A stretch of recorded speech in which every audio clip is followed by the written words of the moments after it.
Hello மக்கள் எல்லோரும் எப்படி இருக்கீங்க? சூப்பராக இருக்கீங்களா? என்னடா இவன் மாஸ்க்லாம் போட்டிருக்கான்னு பார்க்காதீங்க. வீடை காலி பண்ணுறேன், அதுக்கான மாஸ்க்கு தான் போட்டுட்ருக்கேன். ஃபுல்லாக டஸ்ட் அலர்ஜி மாதிரி ஆகிடுச்சு. சரி, இங்கே பாருங்க புறாவோட அப்டேட்டு பாருங்க. அந்த குட்டி புறா மேலே எடுத்து வச்சேன், பறக்குதா இல்லையான்னு பார்த்தா கிட்டத்தட்ட ஒரு 20 நிமிஷமாக அப்படி தான் உட்காந்துக்குது. இந்த பெருசு வந்து பறக்க வந்து அது சொல்லித்தருது கீழே இறங்குன்னு. ஆனால் அது பறக்கலாம் நினச்சா, சரியான சோம்பேறியாக இருக்குது. அதனால் அது பறக்க மாட்டுது. அது பெருசும் சொல்லித்தருது, ஆனால் அது கேட்க மாட்டுது. என்ன பண்ணுறது? நம்ம பசங்களாம் அப்படி தான் இருக்குங்க. என்ன பெத்தவங்க சொல்கிறதெல்லாம் எது கேட்குதுங்க? அந்த கதையாக தான் இருக்குது.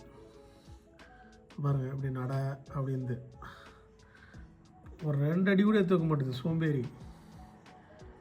சோம்பேறி கழுதுன்ற மாதிரி சோம்பேறி புறான்னு சொல்லலாம்.